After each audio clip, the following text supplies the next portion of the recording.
Hi ducks, welcome to a very special edition of Eat and Read. It's special because I just made strawberry scones and they're still warm from the oven. And also because today we're just reading one thing. We're just gonna read the spring 2017 issue of Teen Vogue because I'm published in it and it's very exciting. I grew up reading cool magazines for cool girls, specifically Luna and Muse, and I've never met anyone else who grew up reading these magazines, so if you recognize these names, then let me know. We covered just so many different issues. Like, I learned about sea turtle endangerment and stigma relating to menstruation in the same issue, and then I also read Muse magazine, which was such a cool science magazine for kids, and it wasn't just science, like it was history and anthropology, and they would have like these little cartoons that would like comment on the articles, which were so fun to find.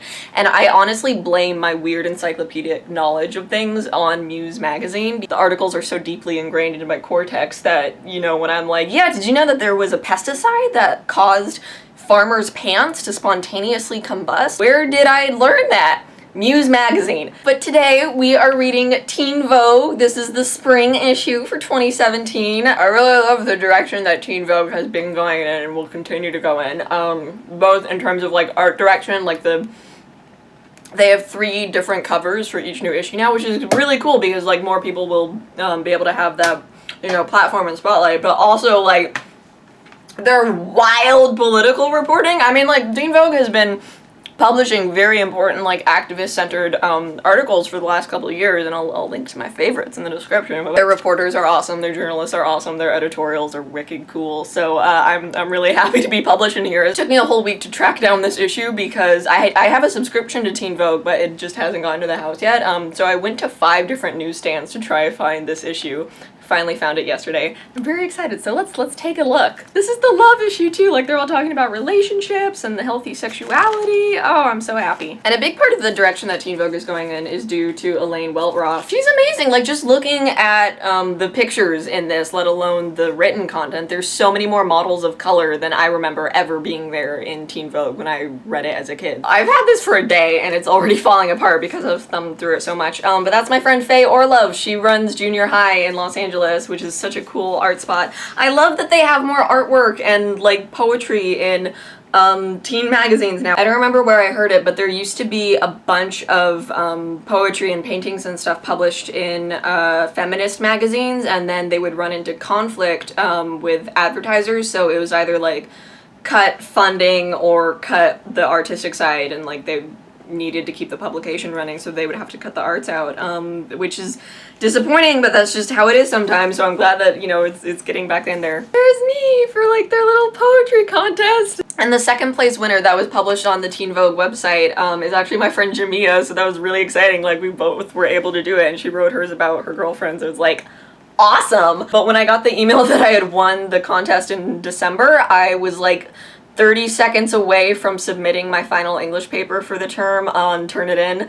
and my paper was almost late because I got this email and I was so excited and jumping up and down, and then I remembered to hit submit and my paper wasn't late, and that's the story. Okay, I'm just gonna take the page out. So the poem published here is Things That Could Happen to a Girl Wearing Jeans, which is a really, it's one of my favorite poems. I think I wrote it last year for Denim Day for Peace Over Violence, and you can see like the full poem and video that we made for it. Denim Day is the biggest day that I know of dedicated to sexual assault awareness, and in trauma so often we find ourselves so isolated and so alone, and the only way to break it is by reaching out to people and, you know, making up for bad things with people who really do love you. I wanted to write a poem about sexual assault and rape culture that wouldn't be automatically triggering to people. Like, I've definitely written very horrific poems before about those subjects, but I wanted to write one that was more focused on the recovery process, and that you could read it and still get the,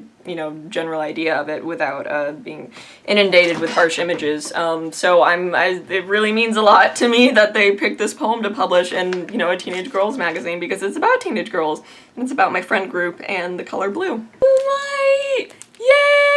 Oh my gosh, what a brilliant movie. I love how tenderly this photo shoot is shot. Like, look at this, look at, oh god, it's falling apart. But look at, like, it's so lovely and so, like, tender and emotional. And then you have, you know, garbage Nash Greer on the other page, but it's okay, just look at, they have an account of a Syrian refugee in this magazine, which is like on every newsstand in America. And like they have like a fast facts thing about the Syrian civil war below so that people can get informed. This is so important. Cool international girl bands. Hello, I have new music to listen to now. We're lit. I remember reading Annie on My Mind in middle school. My mom really liked this picture when she was reading the issue because it's a Jewish girl with a bunch of cute puppies. So, you know, good job there. Ooh, this is also like the prom issue too. They have an interview with Molly Ringwald and some like fancy lesbians over here. My prom dress is actually right there.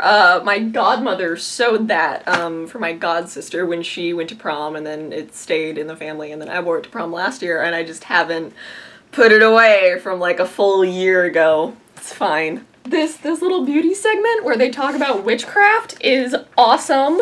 Oh, okay, acne medication. But yeah, here. This little segment is about boys taking care of their skin and wearing makeup, which I fully support. I really wish that the guys I knew would take care of their skin more, because they see it as like, oh, it's so emasculating and feminizing or whatever, but it's healthcare.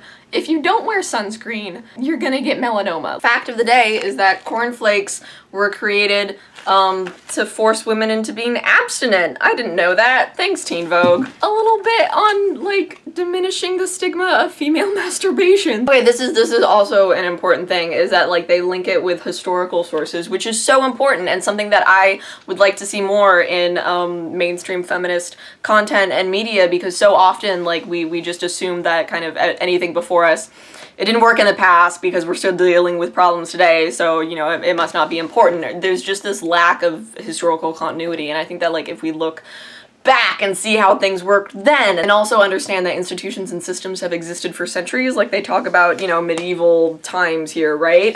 So these institutions have existed for centuries. It's not just a new phenomenon that we're dealing with now, and I think that sort of grounding is really helpful in praxis. Diva Cup advertisement. Her hair is so pretty! I started taking an art history class this quarter for school, and part of the class involves formal analysis of art pieces, and ever since I, you know, started forcing myself to look at pictures and break down components and composition and stuff, I've suddenly been able to appreciate like fashion editorials more. And like it really is a form of artistic representation and a form of visual art.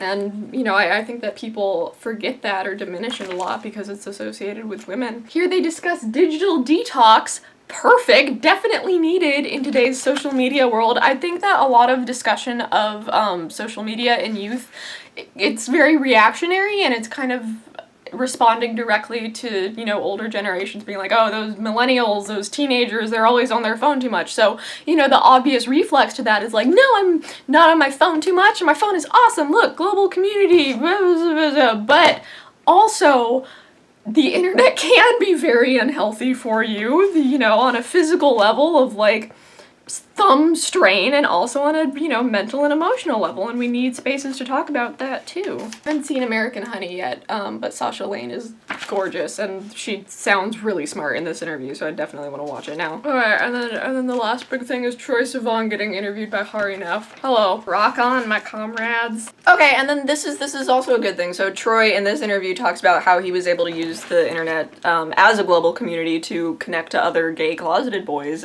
before he was able to come out. And that's, you know, another really important thing that the internet can do. Like I always say, it's a tool, it's a hammer, and we end with you know, some really cute gay girls, I'm assuming, standing in a field and watching the future come in. So that was great. I really hope that you all go out and subscribe to Teen Vogue now. So thank you for reading the spring 2017 issue of Teen Vogue with me. Thank you to everyone who messaged me saying that they saw my poem in the new issue. That really means a lot. It was actually a goal of mine to get published in it last year, so yay! Someone said that they cut out my poem and put it on their bedroom wall, and that just makes me feel so happy, because that poem was especially written for teenage girls, so I'm really happy that it, you know, it's serving its purpose, it has a function. I rambled throughout this entire video because I had too much sugar and coffee, but whatever. So for me, I have to go do a bunch of dishes from making my strawberry scones. I hope that you subscribe to Teen Vogue, or at least purchase it at your local newsstand. That's all from me. Later, nerds! Me and my friend Eden are saving up to buy this acne light mask and then go halfsies on it and share custody. That's just a fun fact.